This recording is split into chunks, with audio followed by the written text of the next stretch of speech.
Well, good evening, and thank you for joining us at our NCJW-AZ program, Will Democracy Survive 2022. I'm Sivia Tamarkin. I'm president of National Council of Jewish Women, Arizona section, for those who may not know me.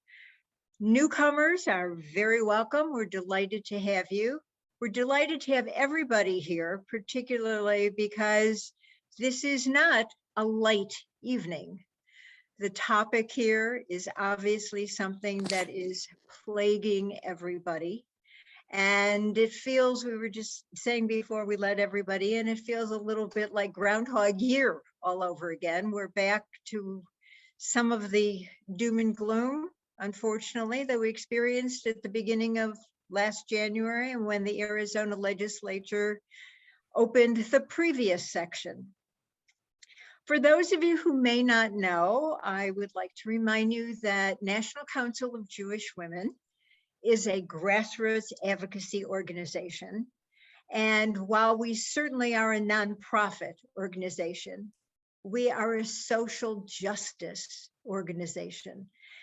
And the fact is, the reality is that the social justice issues that we focus on and advocate for fall on one side of the aisle these days.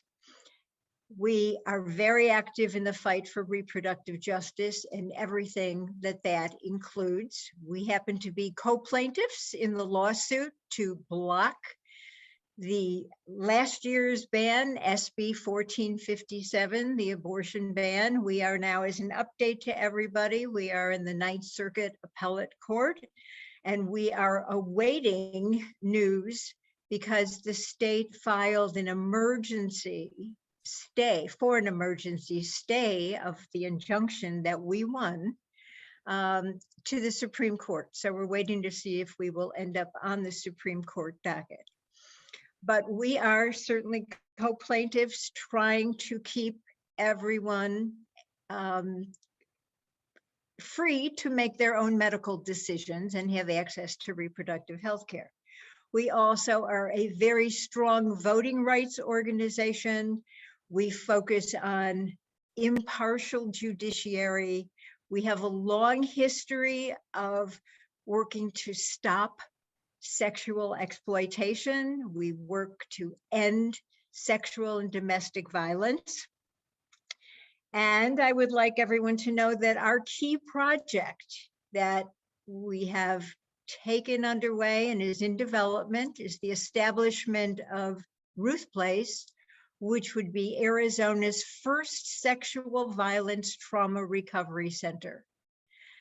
And we are hoping to open the doors in the fall or by the end of this year. To help us with our advocacy, to help us get Ruth Place underway, I would like to invite all of you, if you have not already signed up, please attend our virtual advocacy benefit gala, March 6th at 5 p.m., Mountain Time. You can find the registrations on Facebook. You can find it on our website, ncjwaz.org. So please sign up to attend the gala and to help support our work and our project, Ruth Place. So tonight we are going to take a look at what is happening in the Arizona legislature, how it may coincide with what's happening nationally, because we know that everywhere, key issues like reproductive rights, voting rights, curriculum freedom, educational freedom are under attack. Only this week, in the last week, since the Arizona legislature began the session, they dropped bills that would give universities, would require universities and community colleges to allow permit holders to carry concealed weapons on campus.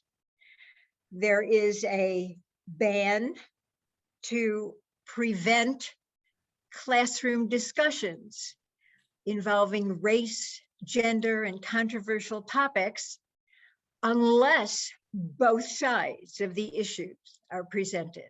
So there goes history, there goes literature, there goes everything else. Of course, the usual suspects in Arizona have introduced bans on reproductive healthcare access. There is a 15-week abortion ban mimicking the case that is before the Supreme Court that was heard December 1st. And there is a copycat version, of course, no surprise, of Texas's SB 8, which would empower every citizen to bring a civil suit against anyone who has an abortion or anyone who aids, abets, supports someone who does. So the list goes on and on and on, and we thought we would spend this evening bringing you up to date. I have so many people say to me, I can't listen to the news, I can't read the news, I can't hear what's happening anymore. So we appreciate all of you attending.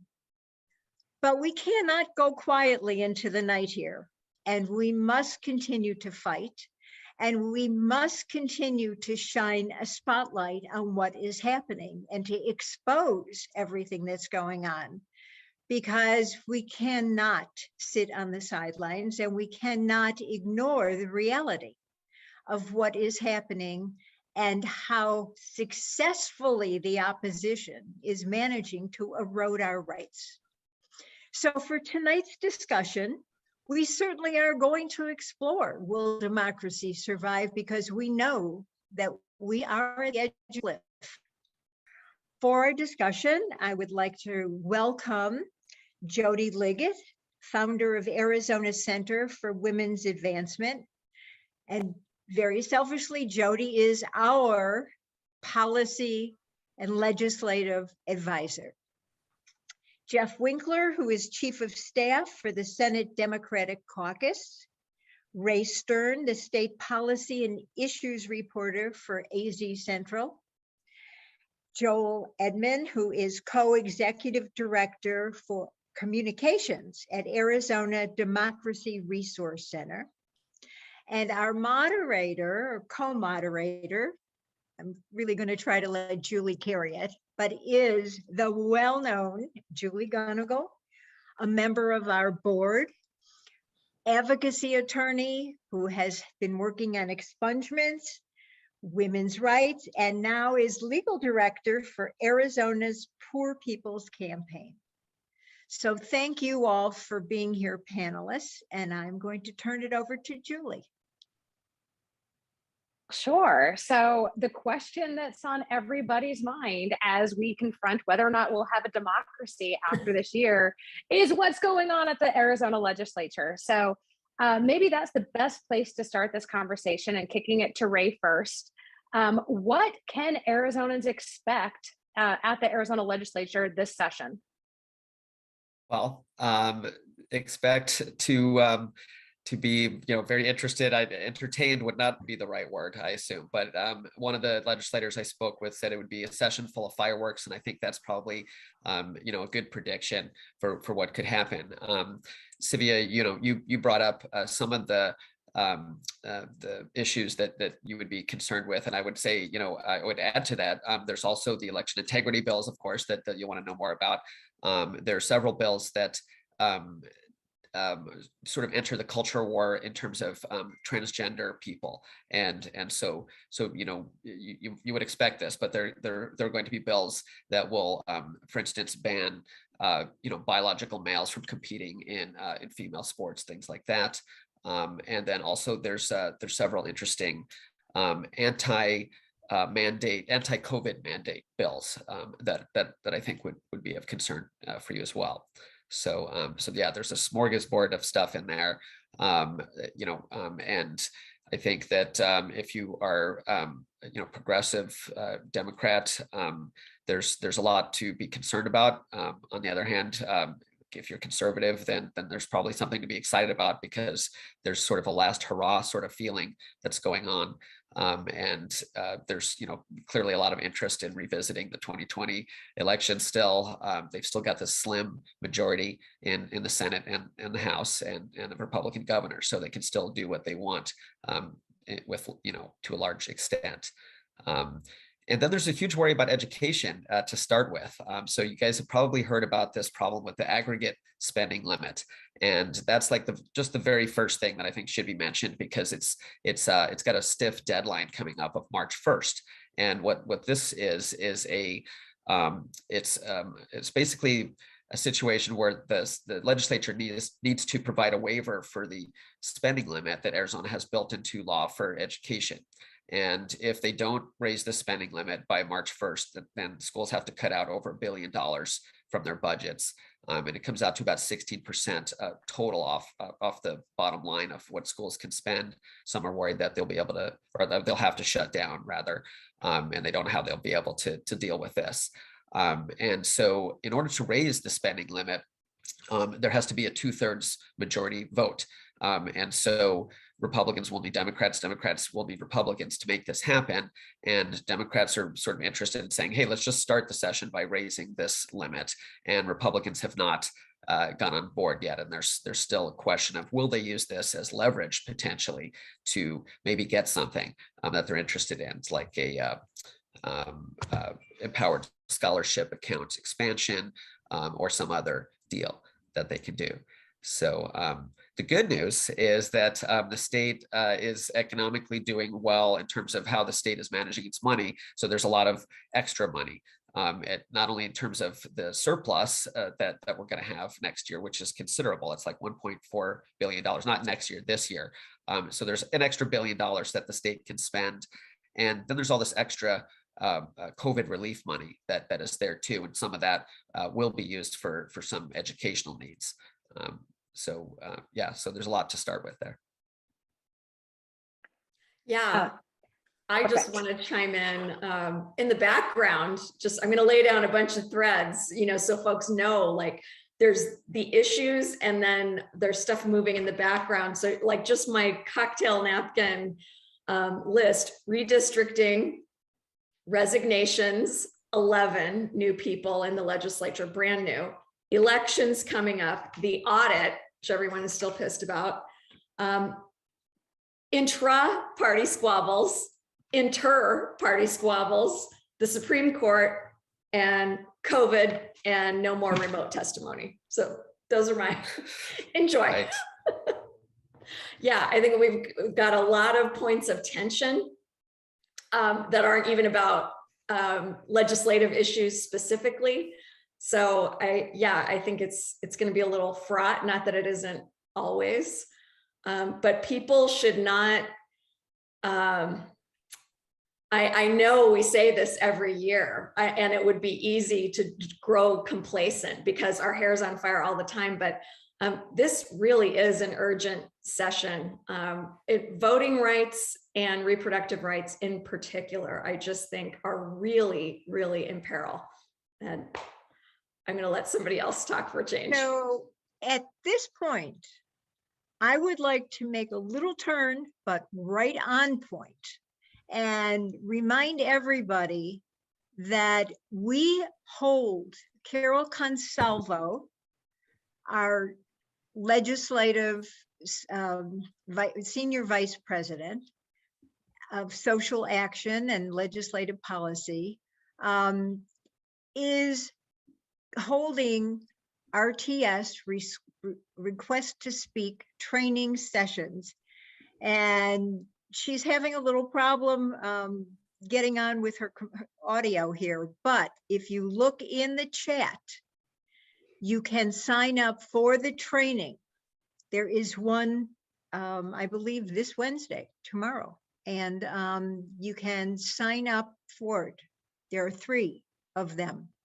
And it's very important to weigh in on these bills, particularly because there is no remote testimony this year, and people may not want to go down there and speak in person but you can at least let your thumbs up, thumbs down be known, and the comments that you have to make, and legislators do look at those. So I'm going to go back to Julie. I just wanted to give a plug for that because it is so essential that everybody participate in RTS and request to speak. Julie? Well, and I just wanted to hear from Jeff and Joel what they're looking for in this legislative session. What are y'all watching? Well, I'll go first, and I'd like to kind of key off of what Jody had to say. Women's reproductive rights and voting rights and the threat thereof is going to be front and center this legislation, this session. And the problem with that is that those are circle the wagon issues for the Republican caucus. Those are issues where they're not going to, the so-called moderates or the folks that we can work with on the Republican side will not vary. So it's a dire situation. I would say that when I talk to friends around the country, we're all we're viewed as a red state, or, oh, you're becoming a purple state. Well, they don't know how purple we are right now. So we have 31 Republicans and 29 Democrats in the House, and we have 16 Republicans and 14 Democrats in the Senate. So that's a 1-vote margin in both chambers, but you would not know it by the way the building is run. Why the way both buildings, both the House and Senate, are run. They run it that they have complete power, because of course they do. We've been fighting the COVID protocols issue for the last 2 or 3 months. We've been negotiating. We finally had got them talked into actually doing a on-site COVID testing station at the legislature, and they agreed to do it for 2 hours a day, Monday through Friday, from 8 to 10 a.m. So what happened last Wednesday? At 7:30, there was a line out the door. They were overwhelmed.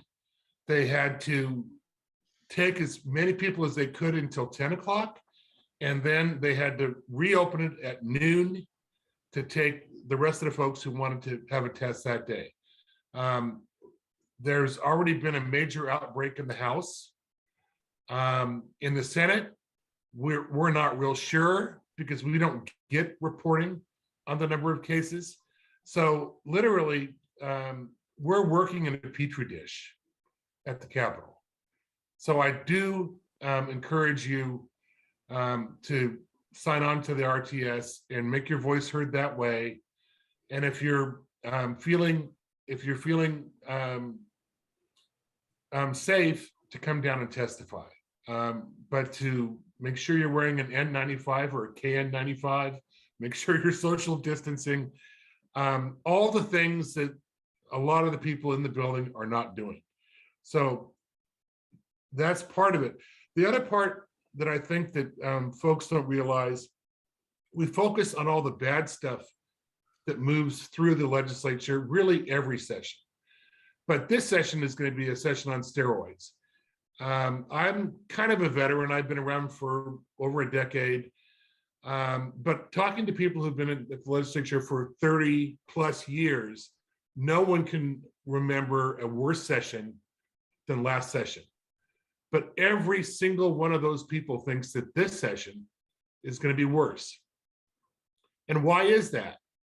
That's because the Republicans need to get 16 and 31 for everything. They will never take anything to the floor that's bipartisan in nature, that we can actually work on and compromise and agree on. And that's the big stuff. I mean, that's the big glaring points of disagreement.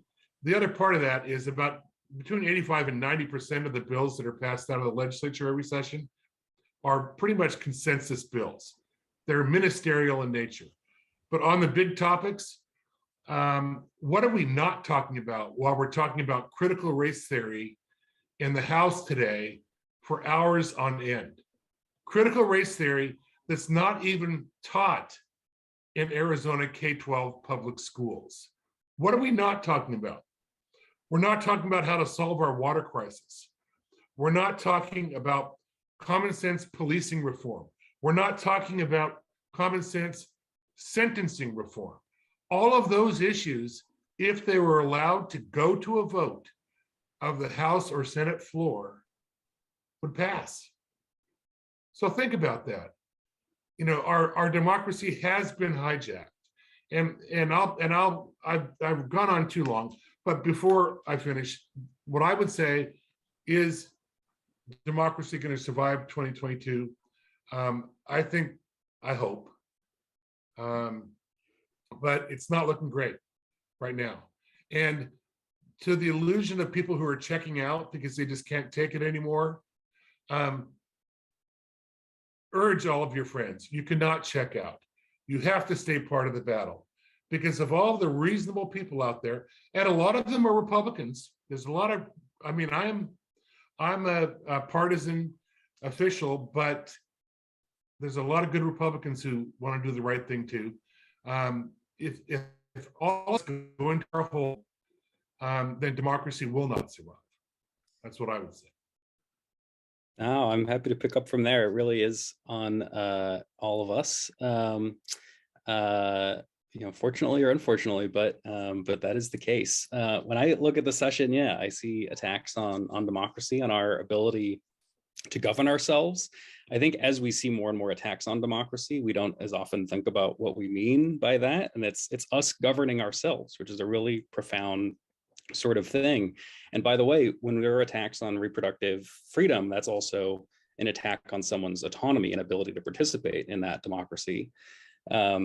When we see, you know, trying to prevent our kids from learning our history, our honest, actual history, or using the funding of our schools for leverage to get some other, you know, conservative priority, those are attacks on our ability to govern ourselves. If we can't teach our kids, right? If we can't learn our own history, how are we going to begin to make decisions for ourselves and for our future in any kind of sane, rational, equitable, honest way? But obviously looking to voting rights so far, and we are, you know, I don't know, not quite dropping the bucket status, but small amount of water in the bucket at this point, still in terms of number of bills that will be filed by the time we hit various deadlines. But already I count 11 bills that would in various ways restrict registering to vote, efforts to register others to vote, or the rules around being able to stay registered to vote or to knock people off of the registration rolls.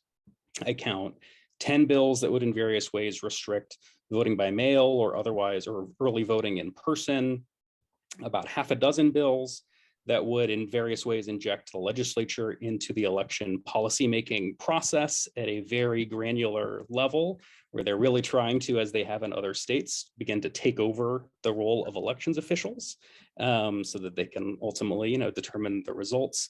And that's just the beginning. There's a handful of other topics that we could list off, and there are dozens and dozens in total of bills. So it's all across the board, really, attacks on democracy that we're seeing across these various subjects, but voting rights is obviously a huge one. I'm curious, you know, we've heard a little bit about what it's like to have access to, you know, the people who are supposed to represent us down at the state legislature. I'm curious to hear a little bit from the Fourth Estate. What is it like right now to be covering these sorts of issues down at the state legislature, and what does access look like? Well, it's nice to be covering them down at the state legislature, because then you can ambush them and, you know, and actually get a hold of them and don't have to worry about them not returning a call or a text or something like that. Some of the legislators and the Republican legislators are good at returning texts and calls. So access is not that bad. It's, you know, it is fortunate to I have a little satellite office. The Republic has a satellite office right next to the Capitol, and so it's good to just kind of wander around there, and that way, you know, I can talk to people that might not be returning calls. You know, there are some that just will not talk to you sometimes, like Wendy Rogers. I've never been able to get her to talk to me, but others like Shona Bullock, for example, who submitted a bill last year that got nationwide criticism, and I was talking to her last week, and she would sit there and explain it to me. You're not going to obviously convince anybody of anything, but that's not my job. But to get information for the public, I find that there's interest in getting that message out in the way that they want. And don't forget that the Republican legislators, they have this constituency that they're dealing with as well. Sometimes hard to handle constituency, and those people want information as well.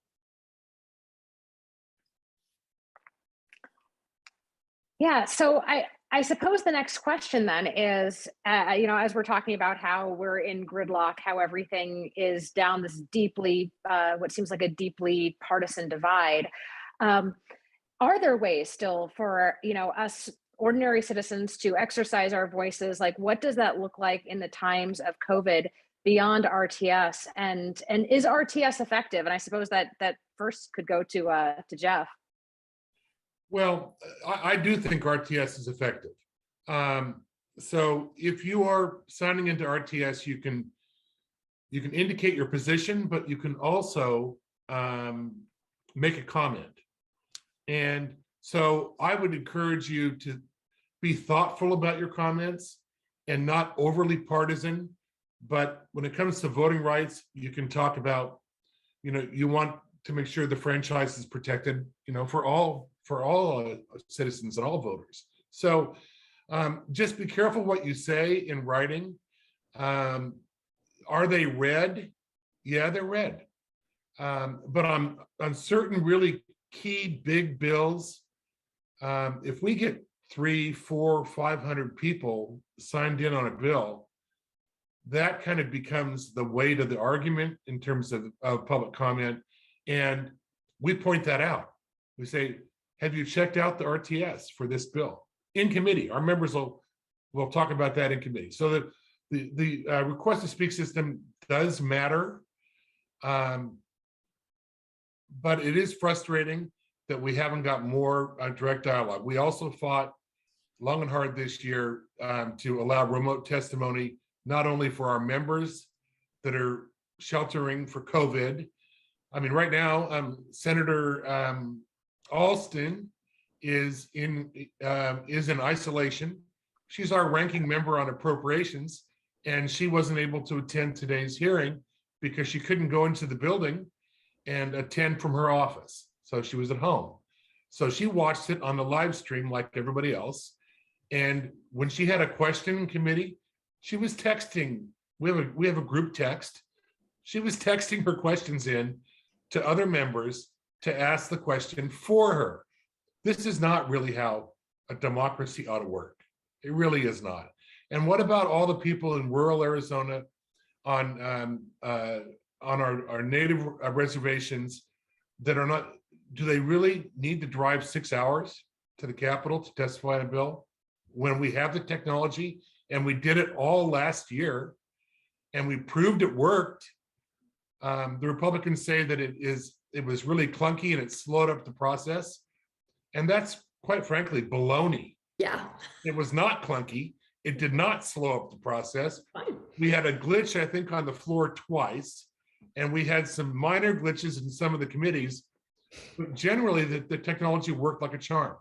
So it's really about limiting the people's voice. It's not about, trying to worry about a kind of an oppressive technology. That's not the case. It's about limiting your voice.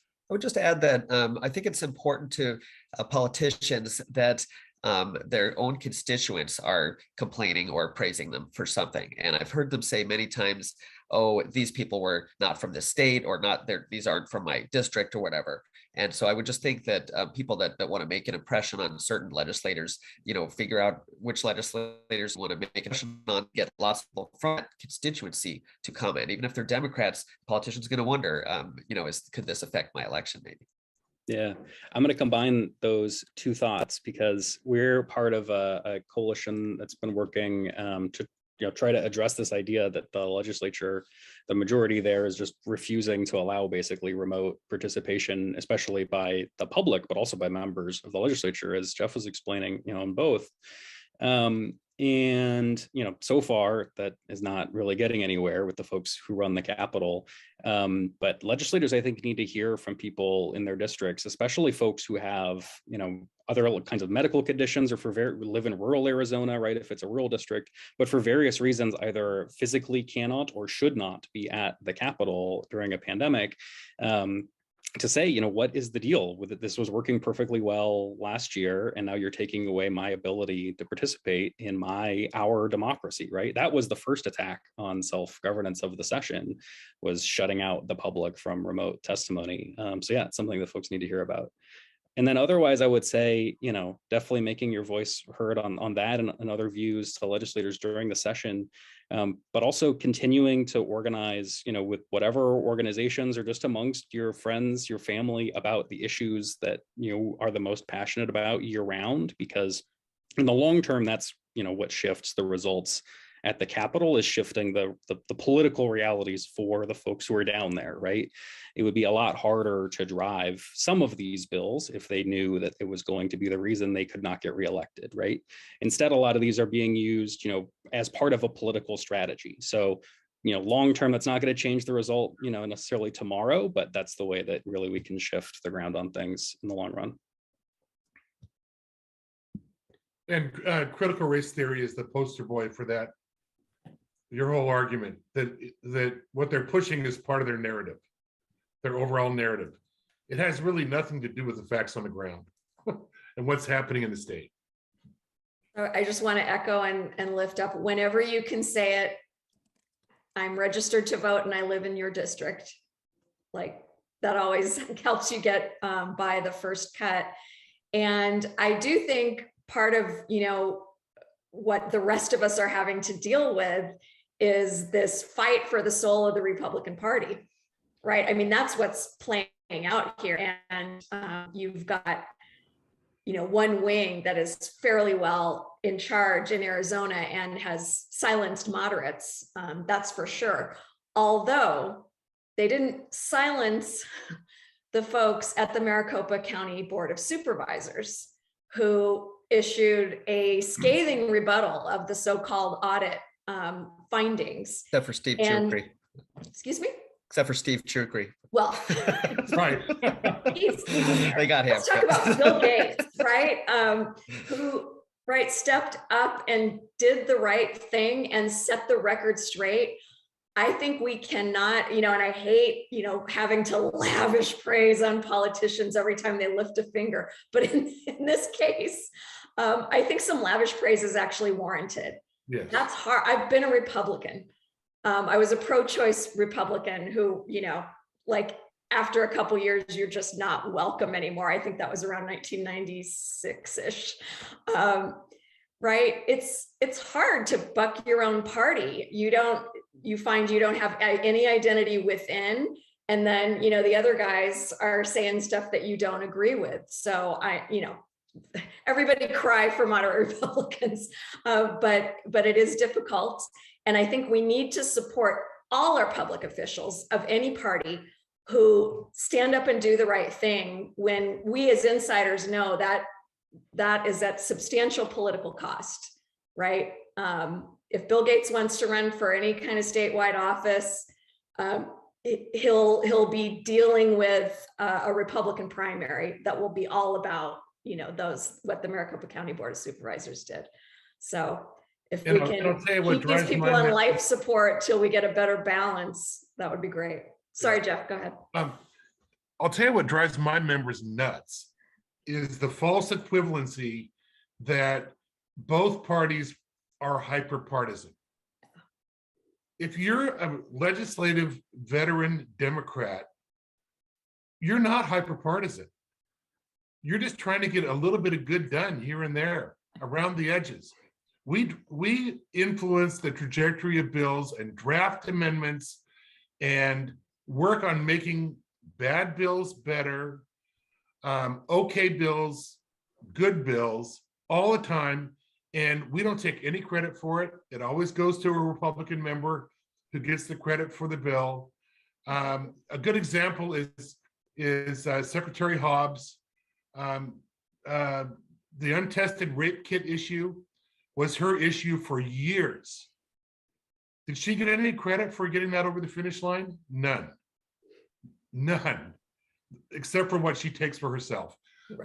But that's just how the game is played down there. The reality is Democrats are a big tent party.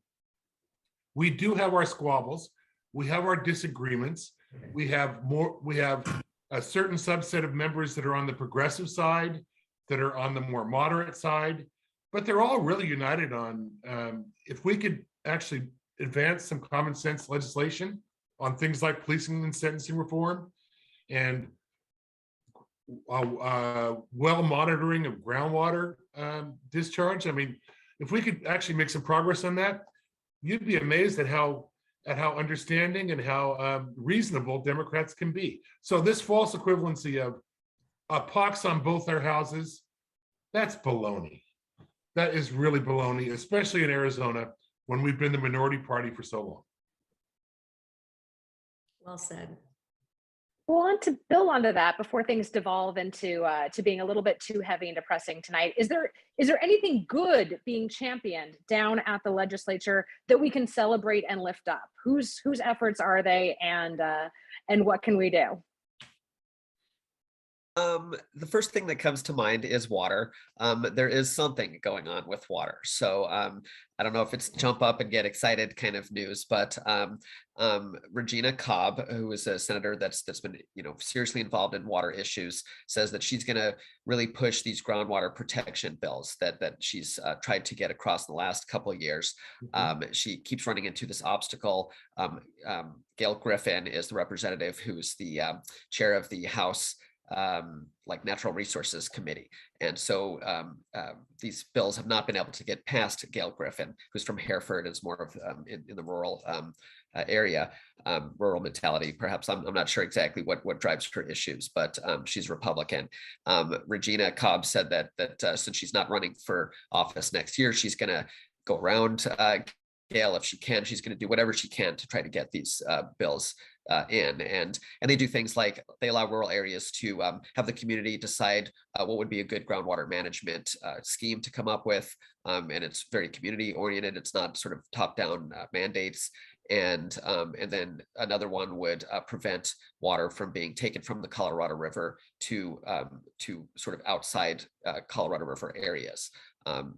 Which is a concern because these private companies want to, send a lot of that water to the paying customer. And then the governor talked about how there's $1 billion that could go into this desalination research. And so it's a bit pie in the sky because they have no solid plan yet. But it's also sort of exciting because this could really be the key to a new water supply for Arizona, which is good and bad though, right? Because if it's if we solve our water problems, that means more people can move here and more development can happen and more desert can go away. So somehow have to set that out. But with the water crisis really, really knocking on our door, it's good that they're studying that. So I would say that's good. And then there's the education. Now this is a kind of I guess a subjective issue as well, because if you listen to the governor's office, they're arguing that, hey, we've supplied the school system so well with money up to this point that we are beyond the 2008 shortfalls now. We're out of that. And I haven't done the analysis, so I don't know, some of you may disagree with that, but that's what they claim. And that the extra money alone that they've given to schools is why they're bumping up against this expenditure limit. And that doesn't even include Prop 208, which, as you know, probably many of you know, is suffering in the legal system right now. And that's the law that provides a tax that is going to education. So even if that goes away, they say next year we're going to hit the expenditure limit again because we're so flush with money. So depending on who you believe, our education system is flush with money, and so I guess that's good, but we all know that it doesn't improve our rankings, and there's still a lot of needs out there. And on on a pressing note. I appreciate your attempt to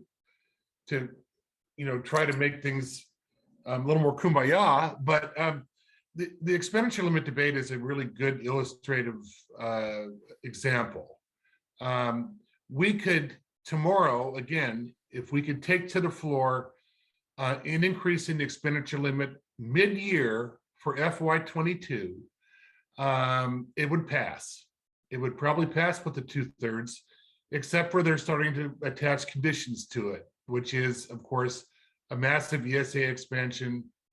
And they want to hear what happens with the Prop 208 lawsuit, which is really kind of crazy because there's not one dime of Prop 208 money in the expenditure limit for FY22 for the current year.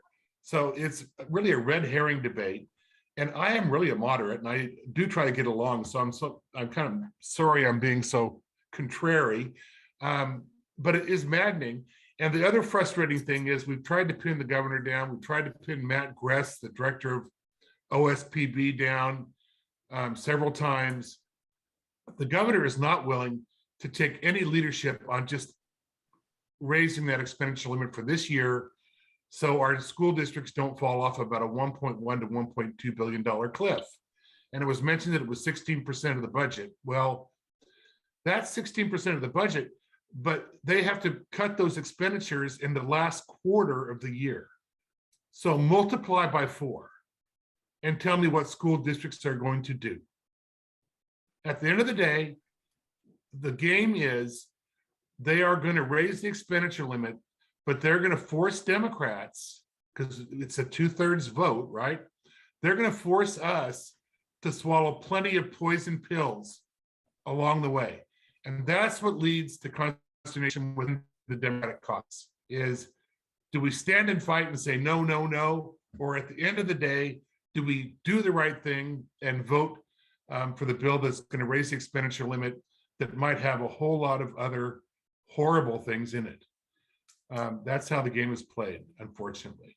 It's an interesting case of brinksmanship that I think we're going to see play out. And this is just, again, why it's going to be an interesting year. I mean, this is just one issue.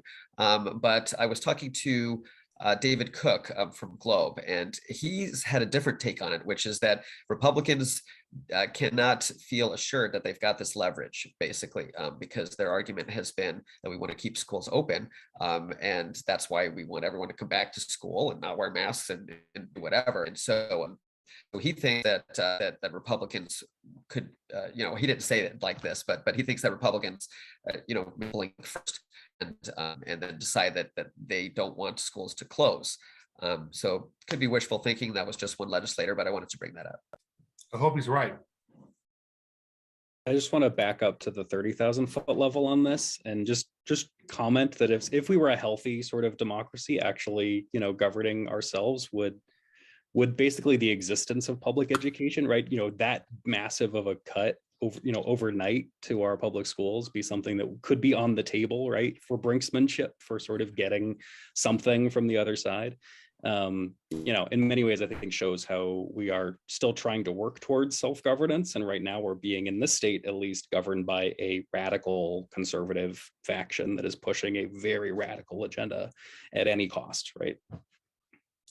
And the frustrating thing is that if you talk to Republican senators behind closed doors, and I do on a regular basis, what they say behind a closed door and what they're going to say in front of the microphone, on the floor, and with their votes are two completely different things. And so someone brought up earlier that it's this is a battle for the soul of the Republican Party. And I think that's right, because we have a two-party system. We need two strong, healthy parties. And right now we don't have that. And that's really what we're going to have to see play out here. Right now, and while we're at it, let's talk about getting rid of the primary system and going to ranked choice voting or top two, or you get Joel going on that. We could be here for half an hour on that topic alone. But maybe that's the way forward, is to try to drive the members to the middle like the electorate already is. because 60% plus of Arizona voters are somewhere in the middle. They might be a little left of center, they might be a little right of center, but they're somewhere in the middle. So why can't we do business in that middle? And I have about 4 or 5 members on the progressive side of my caucus who would hate for me to hear me say that, but there you go. Joel knows who they are. We do have some questions. I would like to take the time, and if you do have any questions, you can put them in the chat. Is the redistricting an increased threat to our democracy is one of the questions. You know, I would be interested in what others have to say, but I was just talking to another client about that process.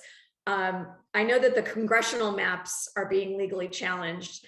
I think nobody's ever happy with, redistricting maps. I do think that, of observers out there, I think they were, unless you're a super partisan, they were okay with the process, at least in terms of the legislative map that was left. Now we've got really different districts, but still like 4-ish seats that are competitive. So to me, Possibly as many as 6. it definitely wasn't a worst case scenario. You did not have partisan line drawing. It may be short of, what any of us would think would be a perfectly neutral map. But anyway, Well, I'm curious. We don't have partisan line drawing except for Vince Leach's district, which is pretty gerrymandered. I don't think there's going to be a lawsuit on the legislative maps. But what I'm hearing from and again, I'm on the governing side, not on the political side, but what I hear from the political folks is it's not great. And I'm a partisan on this one. I'd like to see us get the majority. It doesn't look great. It's going to be a real heavy lift. We have 14 members now. We're going to struggle to, I think, keep all 14. But the first year will maybe the worst for Democrats in 2022 and 2024. The way the competition looks, it looks like there are definitely openings, and with the trends of more potential liberals moving into Arizona over the next 10 years, some people say this map could really turn around. I think the initial shock of if it goes 6-3 Republican in 2022, well, that'll be a pretty big shock from 5-4, right? So, but whether they can hold on to that, past whatever happens at this midterm election is another story. So I think that the maps show up to 5 or 6 being fairly competitive in legislative, or were you talking congressional there with the 4? The 4 hours legislative seats. Yeah. We count 4 that are competitive. Districts. I think there's 6, right? That's Jeff. Do you know? But offhand, I'm going to say 6. It's like 5 pretty competitive, and then a 6th possibly competitive. I think that Democrats need to look at those and target them. Obviously, I mean Republicans will too. It'll be an interesting fight. Yeah, and I think it all depends on how you score competitiveness.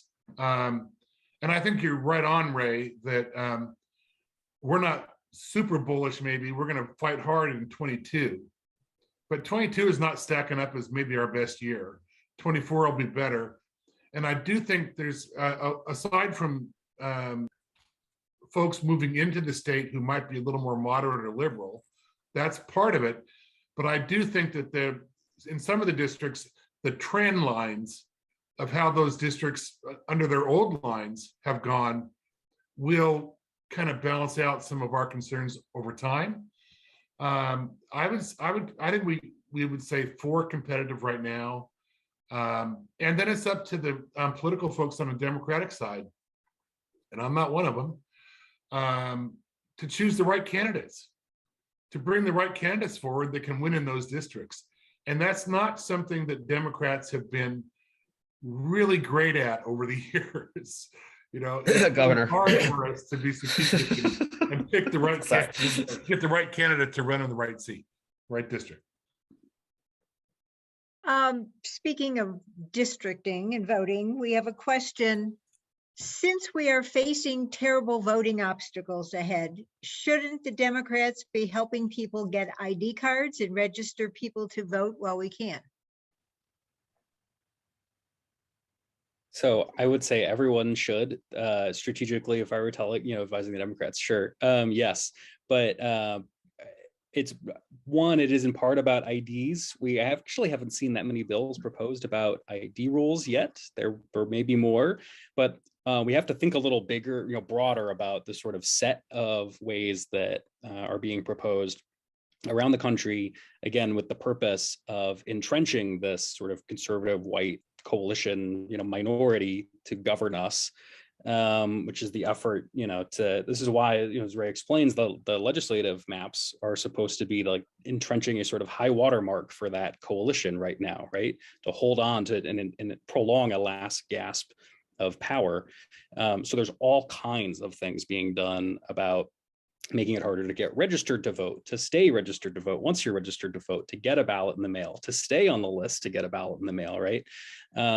So the IDs is one piece of it, but I think in general, educating everyone we can about the rules for registering and for voting. That's why our new organization, as soon as we've got our website and all of our social stuff up, we'll be doing a whole bunch of that. But we're not the only ones obviously out there doing that. We work with a bunch of community partners that are trying to let people know about the rules the legislature changed last year to make it harder to vote. And we know that they're going to try to push a whole bunch of different kinds this year. But one thing we can do absolutely is making sure that everybody we know is registered to vote, that they've checked to confirm their registration status sometime recently, make sure it's up to date. And that folks know what's going on, about their democracy, right? That there are all these attacks going on, and folks don't need to know necessarily every single bill number. But I do think, again, that's part of the organizing over time, is most people don't know that the legislature does just about anything we talked about so far on this call, right? It's only really engaged folks who are paying really any level of attention, who have, frankly, the luxury to pay any level of attention to their state legislature. So just having a conversation with somebody who doesn't know about these attacks, I think, is also helpful in that effort to push back. And I would just add one thing on the election bills. The other scary thing that we're looking at is we're very worried about bills that undermine the integrity of our existing election system. So that criminalize mistakes at polling places, that make it a class 2 misdemeanor to misplace a ballot, that kind of thing. Or Wendy Rogers' bill, SB 1027, that would create an independent elections bureau, not independent, would be in the governor's office, that could challenge any election. Why do we need a Secretary of State when you've got that? So just trying to chip away at our existing system and trying to undermine our faith in the folks that are doing the job today. I mean, the reality is Maricopa County is a model for election integrity and for proper administration of voting.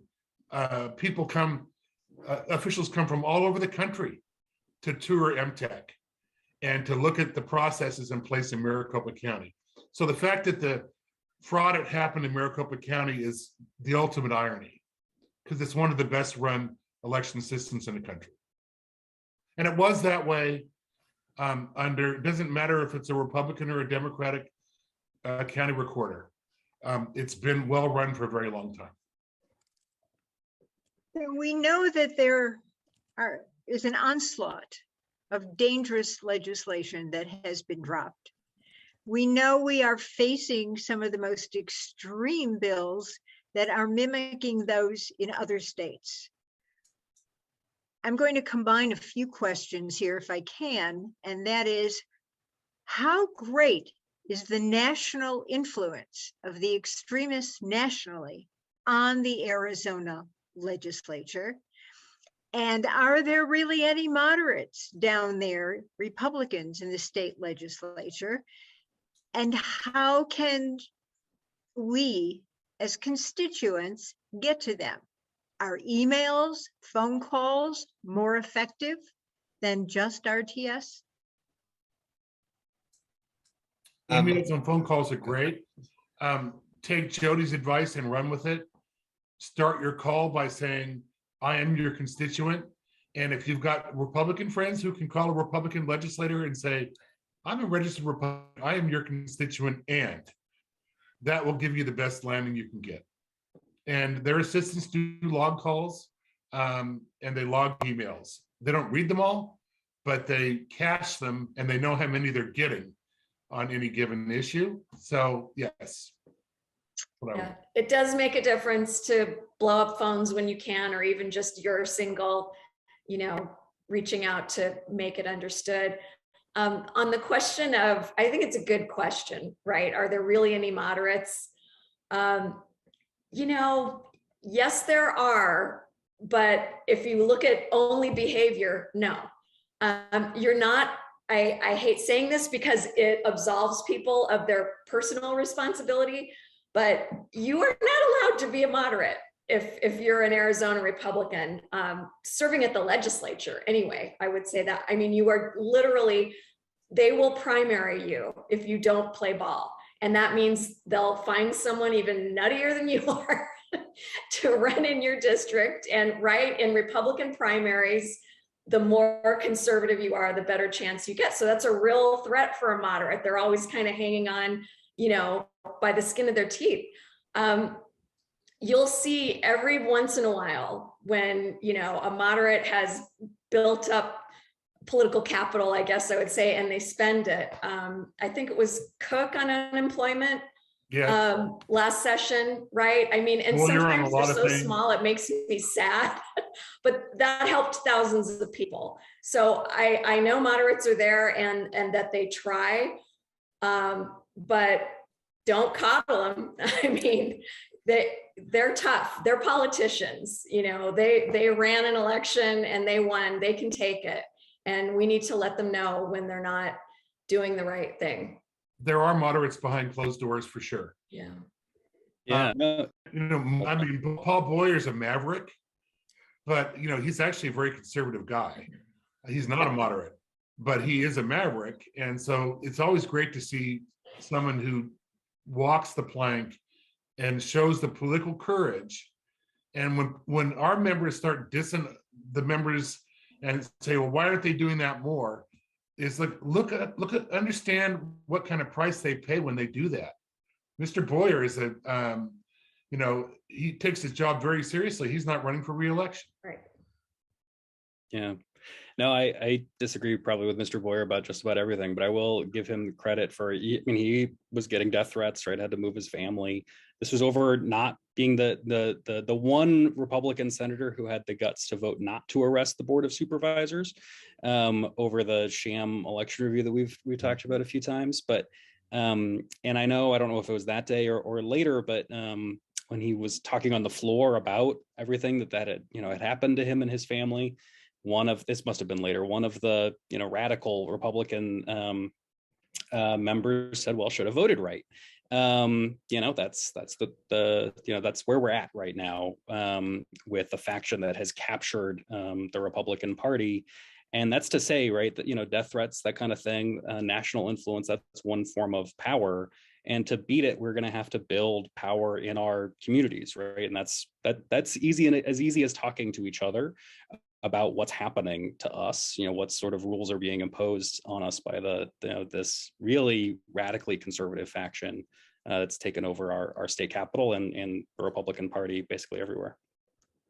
Yeah, and I think we need to realize too, right, this just ugly divide that's been opened up, for sure since 2016 and before, amongst people, and this notion, at least among some, that the ends justify the means, that whatever it takes to achieve their overall objectives. When I worked at Planned Parenthood, I didn't ever talk about it because I didn't want to scare people away from our clinics or scare people away from the cause. But death threats were, you know, an everyday event, and people stalking you, and like for real, not the crazy, oh, I just want to send a bitchy email, like people showing up at your house, people showing up where you work. That is really frightening. Especially, I didn't, but if I had children at home, or, you know, a spouse that I was worried about, it's just awful. So the rabble, you know, really do attack not just us Democrats, but moderates. I mean, rhinos, right? Republican in name only. So I think also, you know, we want to weigh in on specific issues as citizens and specific bills. I also think it is very worthwhile to call out, you know, we've got to defend the truth and common decency. And I think when legislators lie, or they create a scenario that is not factual, they have to be called out, that we need the press's help to do this. And I think they've been doing a really good job, by the way, right? Right, on the truth meter, and, you know, just keeping people honest. But common decency, honestly, and I don't know, you know, what is the buzz phrase we need to come up with, or, you know, whatever kind of campaign, or if it's just strictly grassroots, people to people. But this is not how you treat fellow human beings. This is not okay. I mean, even, you know, I could talk about decorum. There are cat fights on the floor, but I guess that's part and parcel. We, at least, you know, in serious policy debates, you can't lie, and you can't use any means necessary. You got to stay within the lines of decent behavior. Yeah. Just two My sessions sermon, ago, sorry. I think 2 sessions ago in pre-COVID times, so the first half of that session, I saw somebody who worked at a partner organization be physically removed from a committee hearing because they said Trump, and the chair did not like for somebody, which is kind of surprising for somebody who likes to associate herself a lot with Trump, did not like, you know, his argument that it was part of Trump's national agenda to suppress the vote. And the word that apparently we're not allowed to say the former president's name during that committee hearing. And so he was physically removed from not just the room, but the Capitol entirely. And that has become, I mean, not doesn't happen every day, but not remarkable, unfortunately, down there. The sort of just willful abuse of power on our people, because people dare to, in any way, sort of challenge what's happening down there, call out lies from legislators, or sometimes just say the name of a former president. What happens if you say it 3 times?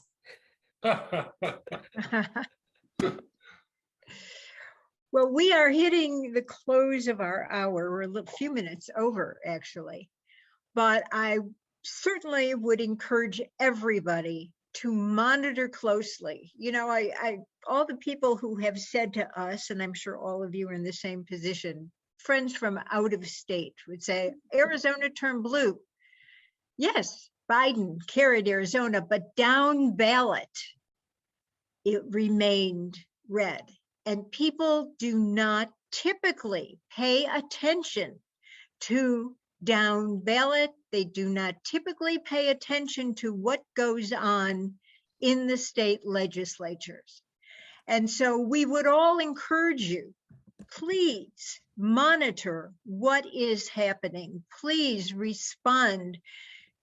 Show up with protection to testify, because there are a slew of really dangerous bills that are echoing bills passed in other states. And this is extremist agenda does mimic what is happening nationally. If you did read about or watch what happened Saturday night in Florence, and the messaging that went out there with the stigmatizing of the others, it was a very frightening contextual experience, because you really see where it is moving. So we do put out e-blasts to our list. We do post about bills that are out there. Jody and Carol Consalvo, keep our membership informed, and you will start getting the lists of what bills are coming up and whether it's thumbs up or thumbs down. But please pay close attention, because our speakers tonight, our panelists, did say without hesitation, democracy is on the line. It's on the line in this state, it's on the line nationally. And it takes all of us to respond. I do want to say we have at NCJW a legislative task force. If you are interested in being involved with that, in helping to monitor the bills that are coming out, in working with Jody and Carol Consalvo and the 2 members of our task force to begin to get out the word and mobilize, please let us know. Please reach out to Carol Consalvo and, email us, go on our website, or even message us on Facebook. I want to thank our panelists again, Ray Stern, Jeff Winkler, Jody, Joel Edmond, Everybody. and Julie for carrying the moderation here. Thank you all, and please do not remain on the sidelines. Come on in. Good night. So. Bye.